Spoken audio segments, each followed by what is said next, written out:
नमस्कार. अबालवृद्ध वाचक हो नमस्कार. आज मी तुमच्याशी अशा एका पुस्तकाबद्दल बोलणार आहे की जे पुस्तक शालिवाहन शके आषाढ शुद्ध 1 शके 1837 मध्ये म्हणजेच इसवी सन 1915 मध्ये लिहिलेलं पुस्तक. हे पुस्तक त्र्यंबक नारायण अत्रे या व्यक्तीने लिहिलेलं आहे. सदर पुस्तकाला जी प्रस्तावना आहे ती स्वतः लेखकाने लिहिलेली आहे आणि या पुस्तकाचं वैशिष्ट्य काय आहे तर ते आता आपण थोडक्यात बघूया. पुस्तकाच्या अंतरंगात शिरण्या अगोदर प्रथम तुम्हाला लेखकाची ओळख करून देणं मला आवश्यक वाटतं, कारण त्यावरून तुम्हाला पुस्तकामध्ये काय आहे याचा अंदाज येईल. प्रस्तावनेवरून असं वाटतं की लेखक ब्रिटिश सरकारच्या महसूल किंवा भूमापन खात्यामध्ये नोकरीत असावा. एकूणच गावगाड्याबद्दल, वतनदारीबद्दल, ब्रिटिश आल्यानंतर विस्कटलेली गावगाड्याची घडी आणि झालेली स्थित्यंतर, नवीन प्रशासकीय व्यवस्थेमुळे गाव पातळीवर नाहीशी झालेली कामं आणि त्यामुळे बेकार झालेले गाव कामगार किंवा बलुतेदार, त्यामुळे निर्माण झालेले नवीन प्रश्न, इंग्रज सरकारने बऱ्याच वतनांचे वेतनात रूपांतर केल्यामुळे उणावलेला वतनदारांचा रुबाब इत्यादी गोष्टी लेखकाच्या नजरेत आल्या आणि त्यातून हे पुस्तक जन्माला आलं. शासन व्यवस्था कशी आणि कोणतीही असू दे, शेवटी नागवला जातो तो कुणबी किंवा शेतकरी. तो बलुतेदारांकडून, आलुतेदारांकडून किंवा इतर वतनदारांकडून आणि कारुणारूंकडून सगळ्यांकडून नागवला जातो. जर कुणब्याने बलूत दिलं नाही तर त्याला छळायचे कुठले विविध प्रकार वापरले जात, अशा अनेक बाबींची चर्चा लेखकांनी सदर पुस्तकात केली आहे. या पुस्तकाचा उल्लेख प्रसिद्ध कथाकार आणि लेखक ग. दी. माडगूळकर यांनी यांच्या करुणाष्टके या पुस्तकामध्ये पण केलेला आहे.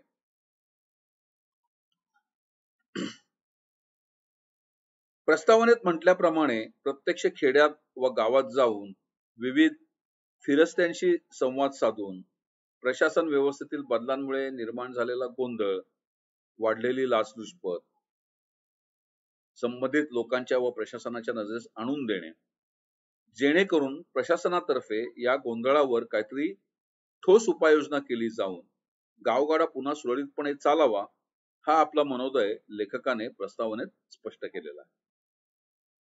तर आता आपण मूळ पुस्तकाच्या अंतरंगामध्ये शिरूया. या पुस्तकात एकूण 12 वेगवेगळी प्रकरणं आहेत, तर त्यातली जी काही महत्वाची प्रकरणं आहेत त्याचा आपण थोडक्यात आढावा घेऊया. पुस्तकाच्या सुरुवातीलाच खेडे म्हणजे काय, ते कसं निर्माण झालं, भारतातील गाव किंवा खेड्याचं सर्वसाधारणपणे काय स्वरूप असतं, वाडी, वस्ती किंवा पाडा म्हणजे काय, गावाची रचना कशी असते, गावाचं व्यवस्थापन कसं चालतं, कुणबी म्हणजे कोण, अडाणी म्हणजे कोण. आता अडाणी याचा आपल्याला जो अर्थ माहिती आहे लौकिक अर्थाने तो इथे घेऊ नका. तर तो अडाणी म्हणजे काय हे तुम्हाला हे पुस्तक वाचल्यावर निश्चितच कळेल. नंतर मिराजदार म्हणजे कोण, उपरी म्हणजे कोण, गावाचा महसूल ठरवण्यासाठी विशेषतः शेतीचा वेगवेगळ्या काळात राबवल्या गेलेल्या वेगवेगळ्या पद्धती, या अनुषंगाने निर्माण झालेली वर्ण व्यवस्था व जाती व्यवस्था, गावाची स्वयंपूर्णता, तत्कालीन राजवटीशी असलेला गावाचा संबंध, वतनदारी, तसेच अनेक राजवटी आल्या आणि गेल्या, मात्र हा जो गावगाडा होता म्हणजे भारतापुरतं बोलायचं झालं तर त्याला कधीच धक्का लागला नाही. मग इंग्रजांच्याच काळात असे काय बदलले की ज्यामुळे हा गावगाडा मोडकळीस आला. तसेच वर्णव्यवस्था, जाती व्यवस्था आणि गावाची स्वयंपूर्णता याचे फायदे तोटे इत्यादी मुद्द्यांबद्दलचे विवेचन लेखकाने या प्रकरणात केलेलं आहे. ब्रिटिश पूर्वकालीन भारतात राज्यव्यवस्थेचे गाव पातळीवर प्रतिनिधित्व करणारे जे लोक होते ते महाराष्ट्रात मुख्यतः देशमुख, देशपांडे, कुलकर्णी इत्यादी हुद्द्याने ओळखले जात. प्रांतोप्रांती ह्या हुद्द्याची नावं कदाचित वेगळी असू शकतील. उदाहरणार्थ तुम्ही हरियाणामध्ये वगैरे गेलात तर तिथे चौधरी म्हटलं जातं किंवा मुखिया म्हटलं जातं, पटवारी म्हटलं जातं इत्यादी इत्यादी. तर प्रांताप्रमाणे ही हुद्द्यांची नावं जरी बदलली तरी एकूण गावगाडीची जी चौकट होती पूर्ण भारतभर ती जवळपास सर्वत्र सारखी होती. अर्थात वतनदार म्हटलं की आपल्या डोळ्यासमोर फक्त देशमुख, देशपांडे, पाटील, कुलकर्णी इत्यादी हुद्देकरी किंवा इत्यादी नावं येतात. पण याचा फार व्यापक अर्थ होता. आपण महार वतन हा शब्द ऐकला असेल. तर वरील वतनदारांशिवाय सुद्धा महार, जागल्या, मांग इत्यादी सामाजिक उतरंडीतील खालच्या जाती पण वतनदार होत्या. इतकेच नव्हे तर ज्या फिरस्त्या जमाती होत्या म्हणजे आपल्या घरी वासुदेव येतो तो, नंतर गोंधळी, नंतर देवीचे भोपे, नंतर अनेक फिरस्त्या जमाती जसे पारधी. तर यांनी पण जी गावं आहेत ती आपापसात वाटून घेऊन आपले वतनी हक्क प्रस्थापित केले होते. मुसलमानी आक्रमणाच्या पूर्वी सर्वसाधारणपणे राजा रयतेच्या उत्पन्नाचा 6वा भाग कर म्हणून घेत असे. तसेच जो कोणी पडीक जमीन लागवडीखाली आणील तो त्या जमिनीचा मालक बनत असे. मात्र मुसलमानी राजवट आल्यानंतर पूर्ण जमिनीची मालकी बादशाहकडे गेली. बेटी बापाची आणि जमीन बादशाहची किंवा खलक खुदा का, मुलुक पातशाह का असे जे काही वाक्प्रचार आणि म्हणी निघाल्या त्या त्यावरूनच निघाल्या. तसेच जमिनीची मोजणी करून सारा आकारणीची पद्धत मुसलमान राजवटीमध्ये सुरू झाली असं लेखकाचं मत आहे. मात्र मला हे मत तेवढं पटत नाही. याचं कारण असं आहे की कौटिल्याच्या अर्थशास्त्रामध्ये पण जमिनीवरील कर आकारणी कशी करावी या संदर्भात काही सूत्रे दिलेली आहेत. त्यामध्ये जमिनीतील पिके, जमिनीचा कस, पाणी पुरवठा इत्यादी तपशील पण जमेस धरलेला आहे. असो, तर लेखकाच्या म्हणण्याप्रमाणे प्रथम तैमूरची वसूल पद्धती मुसलमान राजवटींनी इथे वापरायला सुरुवात केली. त्यामध्ये अनुक्रमे शेरशहा, अकबरचा मंत्री राजा तोरडमल यांनी काही सुधारणा घडवून आणल्या. गावोगावी महसूल वसुलीसाठी सरकारी नोकर नेमले. दक्षिणेत निजामशाहीचा वजीर मलिकांबर याने राज्यातील जमिनीची पाहणी आणि मोजणी करून प्रतवारी ठरवली आणि उत्पन्नाप्रमाणे 2/5 हिस्सा घासदाण्याच्या रूपाने वसूल करून घेण्याचा थेट गावाशीच ठराव करून घेतला आणि त्याची जबाबदारी गावच्या पाटलावर टाकली. अशा तऱ्हेने पाटील गावचा मुख्य वतनदार ठरला. अर्थात इथे पण थोडं म्हणजे भेदाभेद होऊ शकतात, कारण मुसलमानी राजवटी येण्यापूर्वी सुद्धा गावगाडा हा चालूच होता. त्याच्यामुळे गावामध्ये सरकारशी संबंध ठेवणारे लोक असणारच होते. त्याच्यामुळे पाटील हे पद कदाचित पूर्वी पण असू शकेल. तर याच्यामध्ये अजून मला वाचायला पाहिजे किंवा जर तुम्हाला कोणाला माहिती असेल तर जरूर सांगा.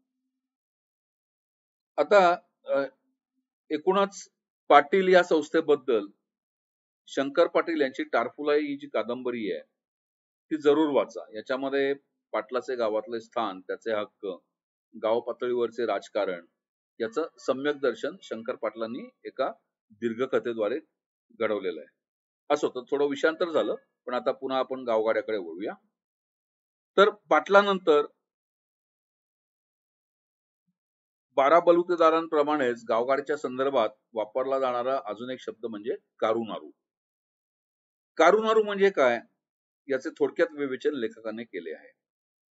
कारू म्हणजे करणारा, ज्याच्यापासून कुणब्याचे काम अडते.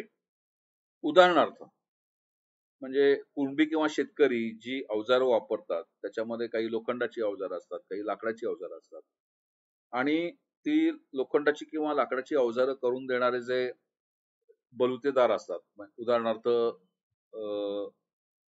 सुतार किंवा लोहार, तर हे कारूमध्ये येतात, कारण त्यांच्या वाचून कुणब्याचं अडतं.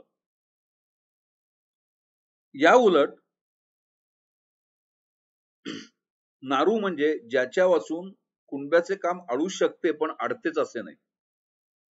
तर लेखकाने सर्वसाधारणपणे बलुतेदारांमध्ये कोण येतं, आलुतेदारांमध्ये कोण होतं, याची एक यादी दिलेली आहे. तर त्यातली काही वानगी दाखल उदाहरणं मी वाचून दाखवतो.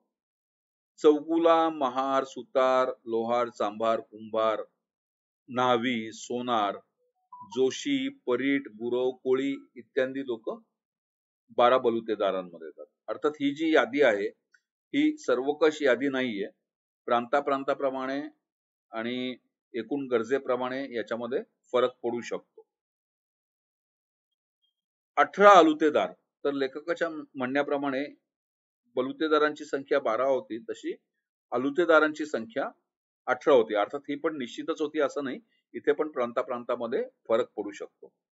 तर हे जे होते याच्यामध्ये तेली, तांबोळी, साळी, सनगर, शिंपी, माळी, गोंधळी, डवऱ्या, भाट, ठाकर, गोसावी, जंगम, मुलाणी, वाजंत्री, घडशी, तराळ किंवा कोरबू इत्यादी लोकांचा समावेश होता. आता ही संख्या सारखी नव्हती असं मी का म्हणतो, तर याचं एक उदाहरण देतो की जैन समाजामध्ये मांसाहार केला जातो आणि जी जैनांची गावं होती तर तिथे मुलाणी असायची काही आवश्यकता नाही, कारण मुलाण्याचं काम, मुलाणी म्हणजे खाटे, मुलाणी म्हणजे मुसलमान खाटे. तर खाटकाचं काम काय, तर गावाला मांसाचा पुरवठा करणं. तर आता जर एखादं गाव पूर्णपणे जैन असेल तर तिथे मुलाण्याची आवश्यकता नसते. तर हे उदाहरणादाखल सांगितलं. आता हे बलुतेदार झाले, आलुतेदार झाले, पण मुळातच गावांना स्वयंपूर्ण का व्हावंसं वाटलं? गावे स्वयंपूर्ण झाल्याने देशाभिमानापेक्षा कसा श्रेष्ठ ठरत गेला आणि त्यामुळे गावागावांमध्ये कसे तंटे बखेडे होऊ लागले याचे पण विवेचन लेखकाने पहिल्या प्रकरणामध्ये केलं आहे. या संदर्भात लेखकाने नगर जिल्ह्यातील म्हणजे सध्याचा अहिल्यानगर जिल्हा, कोकमठाण व संवत्स या 2 गावांचं उदाहरण दिलं आहे. प्रत्येक वर्षी अक्षय तृतीयेला दोन्ही गावांमध्ये गोफण गुंड्याची लढाई होते. ती न केल्यास पीक पाणी व्यवस्थित येत नाही अशी इथल्या गावकऱ्यांची समजूत आहे. या संदर्भातला एक लेख 13 मे 2013च्या लोकसत्ता मध्ये पण आलेला होता. तो इंटरनेटवर सहज उपलब्ध आहे, इच्छुकांनी तो जरूर वाचावा. तसंच या प्रकरणाच्या शेवटी लेखक अजून एक मनोरंजक तपशील आपल्या पुढे ठेवतो. 1911च्या जनगणनेनुसार भारतात 1 लाखापेक्षा जास्त लोकसंख्या असलेली फक्त 27 शहरं होती आणि एकूण लोकसंख्येच्या फक्त 2.14% लोक शहरात राहत होते.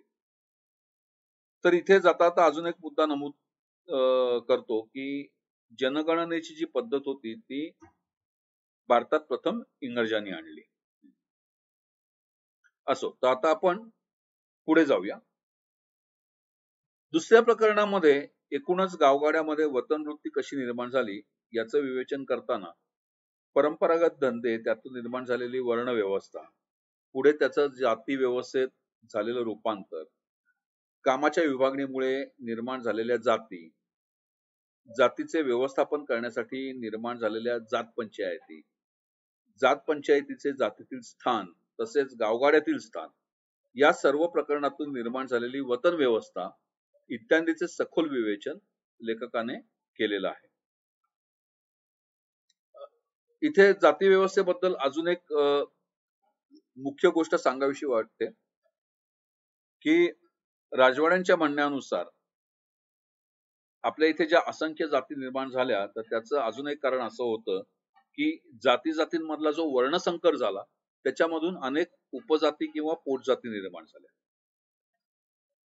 या संदर्भात अजून एक मला उल्लेख करायचा वाटतो की अनिल अवचटांच्या एका पुस्तकामध्ये रिपोर्ताज म्हणून एक पुस्तक आहे त्यांचं, त्याच्यामध्ये न्हावी जातीबद्दल खूप सविस्तर विवेचन आहे की न्हाव्यामध्ये किती वेगवेगळ्या जाती आहेत, त्याच्यामध्ये उजवे न्हावी, डावे न्हावी वगैरे वगैरे बरंच काही काही आहे. तर म्हणजे इच्छुकाने ही 2 पुस्तकं जरूर वाचावीत. तर या प्रकरणात आपल्याला अजून काही आश्चर्यकारक माहिती मिळते, जसे की प्रत्येक देवाचे पुजारी ब्राह्मण नसतात. उदाहरणार्थ शंकराची पूजा गुरव करतात किंवा तुळजापूरच्या भवानीची पूजा भोपे करतात. मेले. आणि असे अनेक वेगवेगळ्या देवांचे वेगवेगळे पुजारी आहेत. तसंच काही खालच्या जातीचे लोक ज्यांनी ख्रिश्चन किंवा मुस्लिम धर्मांतरण केलेलं होतं. साधारणपणे पेशवाई संपल्यानंतर हे धर्मांतराचं प्रमाण वाढलेलं होतं. तर जरी धर्मांतर केलं तरी या लोकांची जात जात नाही. म्हणजे काय? तर त्या धर्मातले म्हणजे ख्रिश्चन धर्मातले किंवा मुसलमान धर्मातले जे उच्चवर्णीय लोक असतात, ते या खालच्या जातीतल्या लोकांची बेटी व्यवहार करत नाहीत. म्हणजे त्यांच्यामध्ये लग्न होत नाही. तसंच जात पंचायत ही इतकी प्रबळ संस्था होती की वेळी प्रसंगी राज्यसत्ता पण त्यांच्या न्यायनिवाड्यामध्ये ढवळाढवळ करू शकत नव्हती. आता जरी प्रत्येक गाव थोड्याफार फरकाने स्वयंपूर्ण असला तरी तत्कालीन राज्यव्यवस्थेशी कुठेतरी संबंध असणं जरुरीचं होतं. हे संबंध ज्या वतनदारांतर्फे राखले जात त्यांना गाव मोकादम किंवा गाव कामगार म्हटलं जाईल. पुढे इंग्रजांच्या कारकिर्दीत या गाव कामगारांची 3 प्रकारात वर्गवारी करण्यात आली. सरकार उपयोगी वतनदार किंवा गाव कामगार, रयत उपयोगी वतनदार किंवा गाव कामगार आणि ज्यांच्या कामाचा इंग्रज सरकारला किंवा रयतेला काही उपयोग नाही असे गाव कामगार. जेव्हा ही वर्गवारी करण्यात आली तेव्हा असं लक्षात आलं की काळाच्या ओघामध्ये तिसऱ्या गटातील गाव कामगारांची संख्या पहिल्या 2 गटातील गाव कामगारांच्या संख्येपेक्षा जास्त आहे. थोडक्यात या तिसऱ्या गटातील लोकांचा अतिरिक्त किंवा अनाठायी भार गावावर पडू लागला होता. आपण सुरुवातीला पाहिलं की गावगाड्याची निर्मिती ही शेती करणाऱ्या शेतकऱ्याच्या गरजानुसार व तत्कालीन राज्यव्यवस्थेशी मर्यादित प्रमाणात संबंध राखण्यासाठी झाले व त्यांच्या भरण पोषणाचा भार हा शेतकऱ्यावर पडत होता. जोपर्यंत गाव कामगारांची किंवा वतनदारांची संख्या मर्यादित होती तोपर्यंत गावातील कुणबी म्हणजे शेतकरी तो भार उचलू शकत होते. मात्र जसजशी तिसऱ्या गटातील लोकांची संख्या वाढू लागली तसतसे शेतकऱ्यांच्या वैयक्तिक उत्पन्नावर त्याचा परिणाम होऊ लागला. गाव मुकादमानी या स्वतंत्र प्रकरणात लेखकाने या सर्वाचा उहापोह केलेला आहे. याच अनुषंगाने गावाचा महसूल कसा मोजला जायचा, तो गोळा करायची जबाबदारी कोणावर होती, विविध राजवटीनुसार त्यात कसे कसे बदल होत गेले इत्यादी माहिती पण लेखकाने या प्रकरणात पुरवलेली आहे. वानगी दाखल आपण तत्कालीन मराठेशाहीत राज्याचे विभाग कुठले होते हे बघूया. तर मराठेशाहीमध्ये 60 गावांचा एक तर्फ समजला जाईल. 2 ते 4 तर्फा मिळून एक महाल किंवा परगणा होईल आणि काही परगणे मिळून म्हणजे एकापेक्षा जास्त परगणे मिळून सुभा तयार होईल. आता या पूर्ण व्यवस्थेचे व्यवस्थापन करण्यासाठी जो अधिकारी वर्ग होता तो साधारणपणे असा होता. तर सुभ्याचा प्रमुख हा सुभेदार असायचा. परगण्याचा प्रमुख हा हवालदार किंवा कमावीजदार किंवा मामलेदार असायचा. तर हवालदार हे जे पद होतं याचे पुढे वतनात रूपांतर झालं. नंतर तर्फेच्या ठिकाणी तर्फेदार कारकून असायचे. याशिवाय प्रांतामध्ये अजून काही अधिकारी सरकारतर्फे नेमले जायचे. त्याच्यामध्ये फडणीस, पोतनवीस, मुजुमदार असे काही अधिकारी होते. फडणीसांकडे प्रांताचं दप्तर असायचं तर पोतनवीस जे होते त्यांच्याकडे प्रांताचे नगद हिशोब असायचे. तसंच गाव पातळीवर पाटलाची कामं, कुलकर्ण्याची कामं, महारकीची कामं इत्यादी तपशील पण लेखकाने या प्रकरणात पुरवलेला आहे. त्याच अनुषंगाने प्रत्येक गाव कामगाराच्या उत्पन्नाच्या साधनाबद्दल पण लेखकाने माहिती पुरवली आहे. उदाहरणार्थ बलुतेदारांकडून दरसर पाटलाला मिळणाऱ्या वस्तू किंवा सरकारकडून मिळणारी जमीन, कुलकर्ण्यांना मिळणाऱ्या वस्तू किंवा शुल्क इत्यादी. मात्र परत्वे या सगळ्यामध्ये कसा बदल होत गेला, विशेषतः उत्तर पेशवाईत. त्यामुळे रयत कशी नाडली जाऊ लागली याचा तपशील पण आपल्याला या प्रकरणाच्या शेवटी वाचायला मिळतो. गावगाड्यामध्ये देशमुख, पाटील, कुलकर्णी हे गाव कामगार राज्य प्रशासन व रयत यामधील दुवा होते. साहजिकच त्यांचे समाजातील स्थान महत्वाचे होते. मात्र हे पगारी कामगार नव्हते. त्यामुळे त्यांचा चरितार्थ चालावा आणि तसेच त्यांचे महत्व प्रस्थापित व्हावे म्हणून त्यांना काही हक्क तत्कालीन राजसत्तेने बहाल केलेले होते. वांगी दाखल आपण काही हक्कांबद्दल आता बघूया. तर आता देशमुखीचे काय हक्क होते, तर शिरपाव, नंतर हक्क रुसूम, वरोभेट, नंतर दर साल प्रत्येक गावाकडून एक एक बकर किंवा गवळ्याकडनं तूप, तसंच राबता महार म्हणजे एक महार सतत देशमुखाच्या दिमतीला असायचा. नंतर चांभाराकडून दरवर्षी एक चर्मी जोडा म्हणजे चामड्याचा जोडा. नंतर समजा जर देशमुखाकडलं जनावर मेलं तर गावच्या महाराने त्याचं पूर्ण कातडं देशमुखाला आणून द्यायचं. नंतर लोहाराकडून मालडबा. आता मालडबा म्हणजे काय याचा पण मला खुलासा होऊ शकला नाही. नंतर धनगराकडून झूल किंवा भुरकी. झूल म्हणजे जी बैलाच्या पाठीवर अंतरतात ती. तसंच साळ्याकडून पण अशीच काही वस्त्र. नंतर शेतकऱ्याकडून किंवा कुणब्याकडून संक्रांतीचे तीळ, गूळ, उसाची मोळी, नंतर गुळाची ढेप, उसाचा रस इत्यादी. नंतर जेव्हा देशमुख बाहेर पडेल तेव्हा त्याच्या आगेमागे मांग जो असायचा तो त्याची वर्दी देण्यासाठी किंवा त्याचं रक्षण करण्यासाठी मांग लोक त्याच्या पुढे मागे असायचे. तर असे हे काही देशमुखीचे हक्क होते. त्याचप्रमाणे देशपांडे वतनाचे पण काही हक्क होते. तर लेखकाने एक उदाहरण दिलेलं आहे, तर त्यातले काही थोडके वेचे मी तुम्हाला वाचून दाखवतो. त्यातनं काही अर्थबोध होईलच असं नाही, पण तुम्हाला कळायला थोडीफार मदत होईल. तर परगणे मजकूर देहे इनाम जमीन 2 चाऊर, त्यापैकी 2 हिस्से देशमुख आणि 3रा हिस्सा देशपांड्याचा. नकतीबाबत रुपये 447, 450, रुपये 47, नंतर 500, 550, रुपये 67 हक्क. दर चाऊरी 1 रुपयाप्रमाणे ते चाऊरी 650 पैकी वजा कसबे मजकूर 74. आता हे काय निश्चितपणे लिहिलेलं आहे जरा कळत नाही. म्हणजे जेव्हा आपण ऐतिहासिक कागदपत्रांचा जास्त अभ्यास करू तेव्हा कदाचित आपल्याला हे कळू शकेल. नंतर दसऱ्याला तूप, नंतर त्याचप्रमाणे अजून इथे पण संक्रांतीस गूळ, नंतर उसाचा रस, नंतर पेंडी म्हणजे गवताचा भारा, नंतर चांभाराकडून जोडे, कुंभाराकडून दिवाळीच्या पंट्या किंवा मडकी, असं बरंच काही देशपांडे वतनामध्ये पण होतं. तसंच गावच्या पाटलाचे पण काही हक्क होते. तर त्याच्यामध्ये दसऱ्याच्या दिवशी त्याच्या घरासमोर वाजंत्री वाजवणे किंवा होळीच्या वेळेस होळीमध्ये पुरणाची पोळी टाकण्याचा पाटलाचा मान पहिला.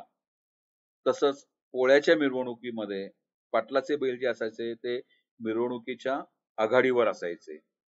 नंतर जे काही गावचं उत्पन्न असेल तर त्यातलं निम्म उत्पन्न सरकारकडे जायचं, निम्म उत्पन्न पाटलाला मिळायचं. नंतर गावामध्ये जर बागायती जमीन असेल तर त्या बागायतीमधले फळांचा वाटा जो होता तो पाटलाला मिळायचा. नंतर दसऱ्याचं बकर पाटलाला मिळणं अपेक्षित असायचं. नंतर तेलाचा जर घाणा असेल गावामध्ये तर दररोज 9 टाक तेल पाटलाकडे पोहोचवणं हे हक्कामध्ये नमूद केलेलं होतं. नंतर दर गुऱ्हाळास म्हणजे जेव्हा ऊस काढला जायचा आणि गुऱ्हाळ लावला जायचं गुळ करण्यासाठी, तर प्रत्येक गुऱ्हाळामागे म्हणजे प्रत्येक घाण्यामागे गुळाची एक ढेप, रसाची एक घागर आणि असं बरंच काही. तर हे पाटलाच्या हक्कामध्ये येत होतं. तसंच कुलकर्ण्याचे पण हक्क होते. आता कुलकर्ण्याचे हक्क थोड्याफार प्रमाणात वेगळे होते. आता बहुधा कुलकर्णी हे ब्राह्मण समाजातले असायचे, तर त्याच्यामुळे तिथे बकऱ्याचा उल्लेख नाहीये. पण त्याच्याशिवाय दर चाहुरीस कुलकर्ण्याला 1 रुपया मिळायचा. नंतर मक्याची कणसं 250, नंतर सणावारास भाजी म्हणजे जे माळी वगैरे जे असायचे त्यांच्याकडनं, नंतर कोष्ट्याकडून किंवा संगाराकडनं दर पेठेस 1 पासोडी, 1 कांबळं, नंतर जिथे आंब्याची लागवड केली जायची तिथे दर ओझ्यास 5 आंबे, असे कुलकर्ण्याचे हक्क होते. तर हे जे हक्क होते ते मगाशी सांगितल्याप्रमाणे एकूणच या गाव कामगारांचं गावामधलं महत्व अबाधित ठेवण्यासाठी आणि त्यांच्या चरितार्थासाठी म्हणून त्यांना दिलेले हे हक्क होते. आणि या हक्कावरनं पण बरीच भांडण तंटे गावामध्ये व्हायचे आणि त्याचे बरेच दाखले आपल्याला ऐतिहासिक कागदपत्रातनं तंट्याने निवाड्यातनं वगैरे वगैरे मिळतात. असो, तर साधारणपणे 19व्या शतकाच्या सुरुवातीस राजकीय अराजकतेमुळे हा गावगाडा कुरकुरायला लागला होता. कोणाचा पायपोस कोणातही नव्हता. रयत नाडली जात होती. 1818 मध्ये पेशवाई जाऊन इंग्रजांची सत्ता आली. मात्र इंग्रजांनी सत्ता हातात घेतल्यानंतर लगेचच तत्कालीन प्रशासकीय चौकटीला धक्का लावला नाही. प्रचलित चौकटीचा व्यवस्थित अभ्यास करून त्यांनी मुलकी व्यवस्थेत क्रमाक्रमाने बदल घडवायला सुरुवात केली. पूर्वीची मुलकी व्यवस्था जी होती त्याच्यामधली जी उतरवण होती सुभा, प्रांत, महाल, तर्फ आणि गाव, ती इंग्रजांनी बदलली आणि त्याच्याऐवजी विभाग, जिल्हा, तालुका, गाव अशी केली. म्हणजे उदाहरण द्यायचं झालं तर मुंबई विभाग होता. मुंबई विभागामध्ये पुणे हा जिल्हा होता. पुणे जिल्ह्यामध्ये हवेली वगैरे वगैरे हे तालुके होते आणि त्या तालुक्यांमध्ये तालुके किंवा म्हणजे तर्फच्या जागी तालुका म्हणूया आणि त्याच्यामध्ये विविध गावं होती. साहजिकच देशमुख, देशपांडे हे जे काही वतनदार होते, जे साधारणपणे तालुका पातळीवर म्हणजे महाल पातळीवर वगैरे वगैरे असायचे, तर त्यांचे वतनदारी हक्क या नवीन व्यवस्थेमुळे गेले. इंग्रज सरकारतर्फे या पातळीवर पूर्णपणे वेगळे सरकारी कर्मचारी नेमले गेले. उदाहरणार्थ जिल्ह्याच्या पातळीवर जिल्हा अधिकारी त्यांनी नेमणूक केली. तसंच तालुक्याच्या पातळीवर तहसीलदाराची नेमणूक केली. मात्र गाव पातळीवर पाटील, कुलकर्णी हे वतनदार कायम राहिले आणि ही जी व्यवस्था होती ही 1947 पर्यंत कायम होती. त्याच्यानंतर मग आपण सरपंच वगैरे वगैरे असे त्याच्यात बदल केले आणि पाटीलकी ही म्हणजे वतनी हक्कणारा आता निवडणुकीतून गाव पातळीवर सरपंचाची निवडणूक व्हायला लागली. अर्थात हे बदल स्वातंत्र्यानंतर झाले. असो, तर पाटील, कुलकर्णी हे वतनदार कायम राहिले, पण आता ते वतनदार न राहता वेतनदार झाले.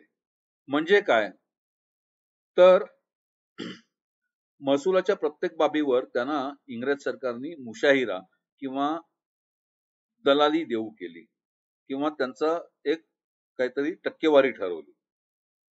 उदाहरणार्थ, लोकल फंडाच्या वसुलीवर पाटलाला 5 ते 10 रुपयावर 2 आणे तर कुलकर्ण्याला 1 आणा असं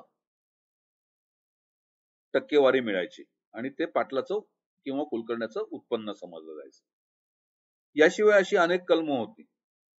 इथे मला शिवाजी महाराजांची आठवण येते की त्यांनी पण वतनदारी नष्ट करून गाव कामगार हे सरकारी वेतन देऊन ठेवले होते. किंबहुना त्यांनी वतनदारी मोडण्यासाठी हे प्रयत्न सुरू केलेले होते आणि अंमलात आणलेले होते. परंतु नंतरच्या काळामध्ये औरंगजेबाच्या स्वारीमुळे इथली सर्व घडी विस्कटली आणि पुन्हा महाराष्ट्र वतनदारीकडे वळला.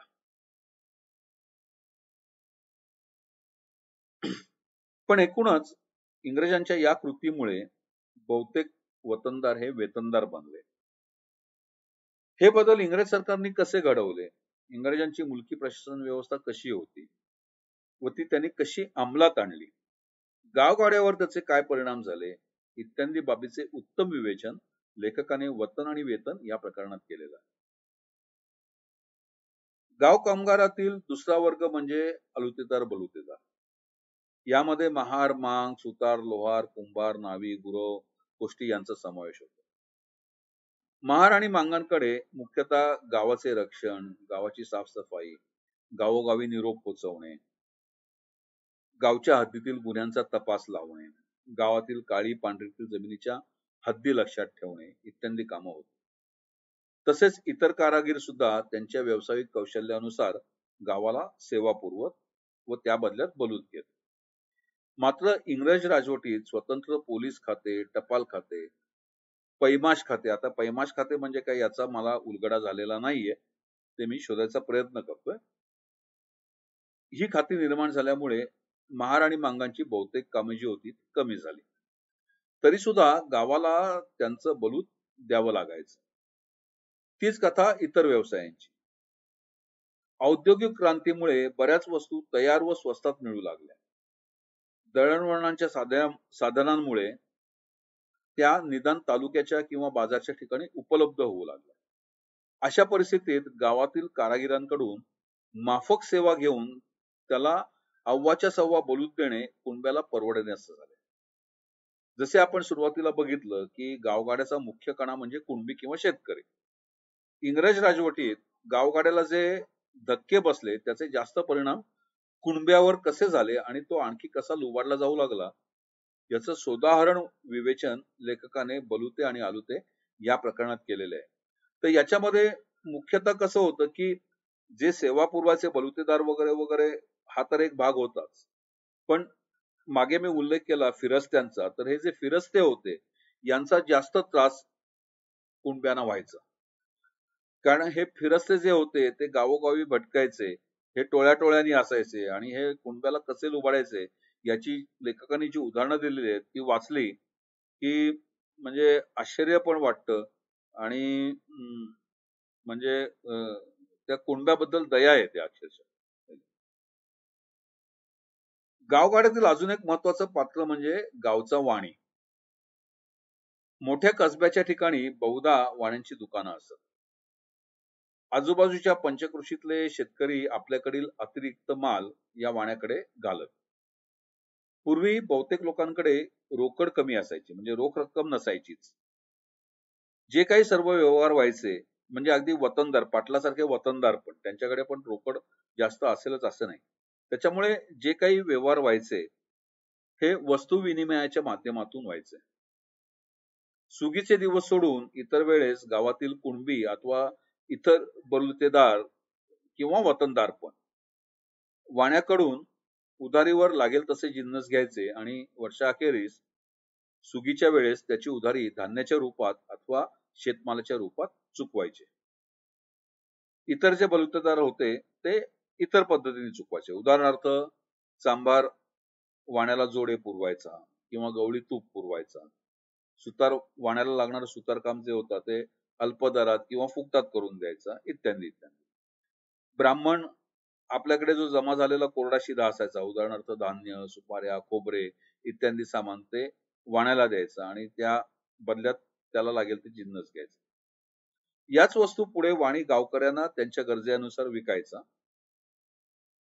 लेखकाच्या म्हणण्याप्रमाणे 1896 पूर्वी खेड्यात स्वस्ताई होते. याचं कारण असं होतं की दळणवळणाची साधनं नसल्यामुळे वाण्याला आपल्याकडील जिन्सा त्या गावातच विकाव्या लागत. मात्र त्यानंतर शहरांच्या वाढत्या संख्येमुळे तसेच नोकरदार वर्गाची संख्या वाढल्यामुळे वाण्याच्या दुकानदारीचं स्वरूप बदलून गेलं. आता गावापुरतं किंवा पंचकृषी पुरतं व्यवहार असणारा वाणी आपला माल दूरवर पाठवू शकत होता. या प्रकारात त्याला मिळणारा मोबदला हा पैशाच्या स्वरूपात मिळू लागला. तसंच त्याचा नफा पण वाढला. या सर्वाचा परिणाम गाव पातळीवरील दुकानदारीवर झाला. गावातील लोकांना दुय्यम दर्जाचा माल मिळू लागला. तसंच वाण्याकडे घातलेले धान्य धुन्य गावकऱ्यांना दामदुप्पट किंमत देऊन विकत घेणे भाग पडू लागले. पूर्वी जो वाणी वस्तूंच्या बदल्यात धान्य धुन्य द्यायचा, ते आता द्यायला नकार देऊ लागला आणि त्याच्याऐवजी रोकडीची मागणी करू लागला. त्याच्यामुळे साहजिकच गावातल्या लोकांना रोकड जमा करणं भाग पडू लागलं. गावगाड्याचा मुख्य कणा जो कुणबी, त्याच्यावर याचा जास्त परिणाम झाला. जेव्हा आपण दुकानदारी हा शब्द वापरतो तेव्हा त्याला भरपूर आयाम असतात. पूर्वीच्या काळी फिरते दुकानदार पण होते, तसेच यात्रेच्या किंवा उत्सवाच्या ठिकाणी जाऊन दुकानदारी करणारे दुकानदार पण होते. म्हणजे तुम्ही आठवडी बाजार ही संकल्पना ऐकली असेल. तर पूर्वी आठवड्याचा बाजार भरत असे आणि त्या आठवड्याच्या बाजारात आजूबाजूचे दुकानदार किंवा जे कोणी हे असेल ते आपापला माल आणून विकायचे. काही फिरस्त्या जमाती ज्या होत्या त्या लोखंडाच्या किंवा दगडाच्या वस्तू करून विकायचे. उदाहरणार्थ याच्यामध्ये कामाठी होते, घडशी होते. ती पण एक प्रकारची दुकानदारीच होती. नंतर सावकारी करणारे सावकार, नंतर कुणब्यांकडून माल घेऊन ठिकठिकाणच्या बाजारातून विकणारे अट्टे दलाल, या सर्वांमुळे कुणबी नाडला जायचा. आता इथे साहजिकच एक प्रश्न पडेल की कुणबी स्वतः त्याचा माल नेऊन आठवड्याच्या बाजारात का विकत नव्हता? तर इथे पण तेच होतं की बाजारात जाऊन माल विकण्याचं कौशल्य जे होतं ते कुणब्याकडे नव्हतं आणि त्याच्यामुळे गिराईकांकडून कुणबी फसवला जायचा. जे दुकानदारांना माल विकायचं कौशल्य होतं दुकानदारांकडे, ते कुणब्याकडे नव्हतं. त्याच्यामुळे साहजिकच तेव्हा पण दलाल अडते होते, ते कुणब्याकडनं माल विकत घ्यायचे आणि आठवड्याच्या बाजारात जाऊन विकायचे किंवा ते तिथे दुकानदारी करणाऱ्या दुकानदारांना द्यायचे. याच्यामध्ये तोटा कोणाचा व्हायचा? तर कुणब्याचा व्हायचा. तर दुकानदार या प्रकरणात लेखकांनी या सर्वाचा सविस्तर परामर्श घेतलेला. आता हे जे सगळं वर्णन लेखकांनी केलेलं आहे हे 1915 सालचं आहे. मात्र तेच वर्णन आज सुद्धा जसंच्या तसंच लागू पडतं. आज सुद्धा आपण बघतो की शेतकरी हा परस्पर बाजार समितीमध्ये येऊन माल विकू शकत नाही.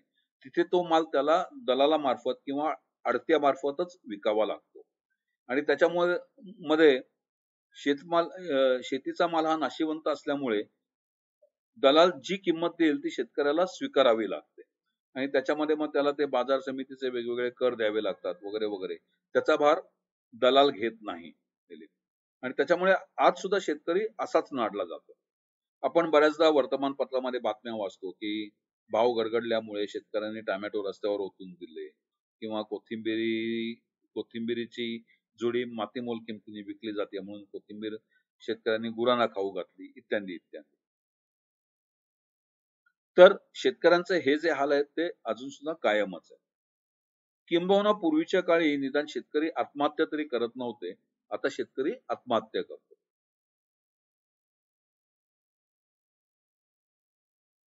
तसंच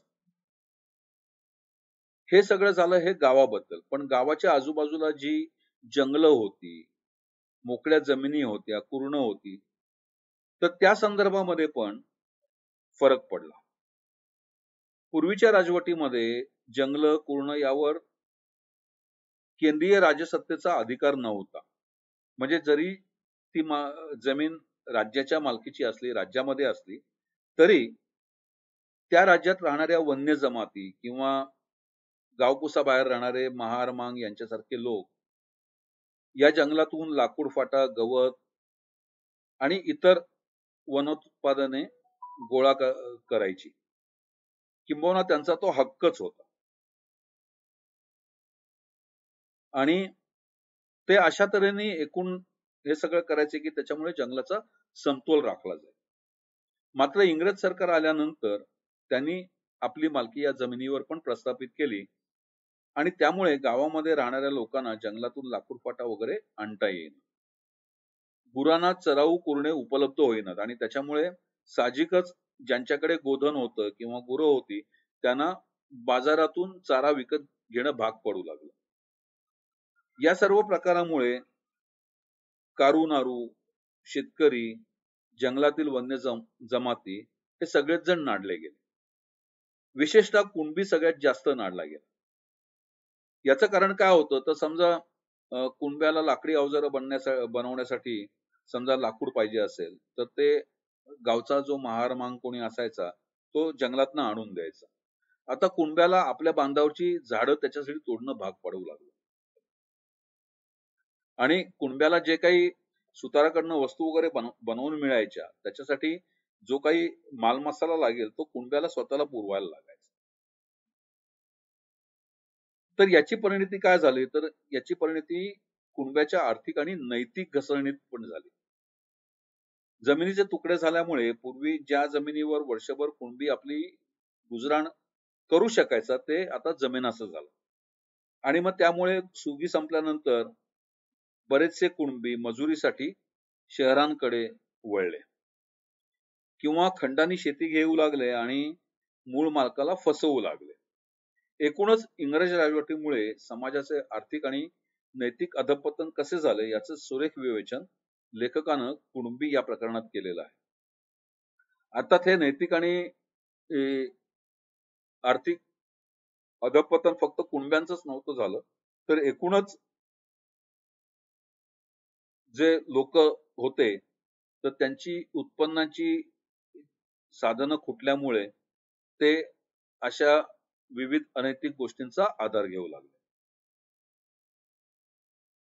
तर ही काही म्हणजे एकूणच गावस्थिती कशी होती आणि त्याचं कसं अधपतन झालं हे वर्णन करणारी ही काही या पुस्तकातली प्रकरण. मात्र फक्त अडचणी सांगूनच लेखक थांबलाय असं नाही तर त्याशिवाय त्यांनी शेवटची जी 3 प्रकरणं लिहिलेली आहेत त्याच्यामध्ये सरकारतर्फे किंवा लोकांतर्फे काय उपाययोजना केल्या गेल्या पाहिजेत की ज्या योगे ही परिस्थिती बदलेल याचं पण विवेचन लेखकांनी केलेलं आहे. तर उदाहरणार्थ कृषी विद्यापीठं काढणं, कर्ज पुरवठ्यासाठी पतपेढ्या उभारण्यास प्रोत्साहन देणं, कृषी उत्पादन वाढवण्यासाठी विविध प्रयत्न करणं या सगळ्यांचा उहापोह लेखकांनी शेवटच्या 3 प्रकरणात केलेला आहे. तत्कालीन परिस्थितीचा विचार करता लेखकांनी सुचवलेले उपाय निश्चितच चांगले होते किंबहुना मी तर म्हणेन की त्यातील काही उपाययोजना आजच्या घडीला पण लागू पडतात. तर इथे या पुस्तकाचं विवेचन संपतं. मात्र या पुस्तकाचं अजून एक वैशिष्ट्य आहे. ते वैशिष्ट्य म्हणजे जुन्या काळातील म्हणी आणि वाक्प्रचार आणि तसेच मराठी भाषेतील काही शब्द की जे काळाच्या ओघात कदाचित न वापरल्यामुळे विस्मृतीत गेलेले आहेत. वानगी दाखल काही उदाहरणं देतो आणि असे तुम्हाला अनेक शेकडो शब्द तुम्हाला या पुस्तकात मिळतील. पडे. पडे म्हणजे काय तर नैसर्गिकरित्या मरण पावलेलं जनावर असतं म्हणजे गाई गुरं त्याला पडे म्हणतात. तिरगुळ ब्राह्मण. तिरगुळ ब्राह्मण म्हणजे काय तर ही ब्राह्मणाची वेगळीच शाखा मला प्रथमच वाचायला मिळाली. तर धार्मिक कार्यासाठी नागवेलीची पानं खुडणारे जे ब्राह्मण होते त्यांना तिरगुळ ब्राह्मण म्हटलं जायचं. होलार. होलार म्हणजे कोण तर महार मांगांचे जोडे बनवणारे जे चांभार होते त्यांना होलार म्हटलं जायचं. भिकणे. देशमुख देशपांड्यांचे हक्क. आता इथला विरोधाभास लक्षात घ्या. शब्द काय आहे भिकणे म्हणजे हा भिकेला जवळपास शब्द आहे आणि याला म्हणताना काय म्हटलेलं आहे तर देशमुख देशपांड्यांचे हक्क. सत्का मतका तर एकूणच दर अमावस्येच्या दिवशी मांगांना जो गावकऱ्यांतर्फे शिधा दिला जायचा त्याला सत्का मतका म्हटलं जातं. गाढव लोळी तर प्रत्येक गावामध्ये कुंभाराची वगैरे जी गाढवं असायची किंवा परटाची जी गाढवं असायची तर त्यांना लोळण्यासाठी जी जमीन असायची त्याला गाढव लोळी असं म्हटलं जायचं. आता काही म्हणी व वाक्प्रचार बघू. गावचा बळी गावीच बळी, पर्या गावी गाढवे वळी. म्हणजे एकूणच बळी म्हणजे शेतकरी तर शेतकऱ्याचा जो स्वतःच्या गावामध्ये मान असतो, सन्मान असतो, तो दुसऱ्या गावामध्ये असेलच असं नाही. भीक मागणं पण मशालजी राखणं. म्हणजे जेव्हा एकूणच वतनदारीचा रुबाब ओसरत चालला आणि तरी सुद्धा म्हणजे जे वतनदार होते, पाटील, देशमुख, देशपांडे हे बडेजाव मिरवण्यासाठी म्हणजे आर्थिक पत नसताना सुद्धा प्रयत्न करत होते. तर त्याच्यासाठी ही म्हण निघालेली आहे. भीक मागणं पण मशालजी राखणं. हिंग गेला आणि वास राहिला. हे म्हणजे कापं गेली आणि भोकं राहिली अशा पद्धतीची ही म्हण आहे. नंतर घरच्या भिडे घेतले रान वाटेत भेटला मुसलमान. तर तेव्हा एकूणच जे सावकार होते तर त्याच्यामध्ये पठाणांची वगैरे संख्या वाढली होती आणि हे पठाण जे होते हे कर्ज वसुलीमध्ये अतिशय क्रूर होते आणि त्या संदर्भात ही म्हण आलेली आहे. तर एकूणच हे पुस्तक वाचल्यावर जेव्हा मी वर्तमान काळाशी त्या काळाची तुलना केली तेव्हा तात्विकदृष्ट्या मला विशेष फरक जाणवला नाही. फक्त पात्र बदललेली आहेत. तेव्हा आपल्यावर गोरे इंग्रज राज्य करत होते त्याची जागा 1947 साली काळ्या इंग्रजांनी घेतली एवढाच काय तो फरक. प्रशासन त्याच पद्धतीने चालू राहिलं. पोलिसांची दंडेलशाही तशीच राहिली. पूर्वीच्या वतनदारातून आजचे आमदार खासदार बनले. शेतकऱ्याची नाडवणूक तशीच चालू राहिली. खरं तर 1947 साली आपल्याला स्वातंत्र्य मिळाल्यावर इथल्या जनतेला नाडण्यासाठी जे कायदे इंग्रजांनी केलेले होते ते बदलायला काय हरकत होती. ज्या जमातींना इंग्रजांनी गुन्हेगारी जमाती म्हणून जाहीर केले होते त्यांच्या संबंधात एतद्देशीय सरकारला वेगळा विचार निश्चितच करता आला असता. इंग्रजांनी केलेल्या कायद्यामुळे वन्य जमातीवर होणारे अन्याय ते तत्सम कायदे बदलून नव्या सरकारला कमी करता आले असते. पण तत्कालीन नेतृत्व जे होतं त्यांना फक्त सत्ता हवी होती. ती त्यांनी स्वातंत्र्याच्या नावाखाली मिळवली. मात्र जनतेचं पारतंत्र्य हे तसंच राहिलं. पूर्वीच्या गावगाड्यात गोतसभेतर्फे गाव पातळीवर अनेक भांडण-तंटे निकालात काढले जायचे. सध्या आपण बघतो कुठलाही खटला असू दे, तो खालच्या न्यायालयातून वरच्या न्यायालयात वर्षानुवर्ष चालू राहतो. सर्वोच्च न्यायालय मिळून कोट्यावधी खटले प्रलंबित आहेत. गावगाड्यातील काही प्रथा परंपरांचे पुनरुज्जीवन करून त्यांना संविधानिक चौकटीत बसवून निदान गाव पातळीवर तरी झटपट न्यायाची व्यवस्था करता येणार नाही का? हे मला पडलेले काही प्रश्न.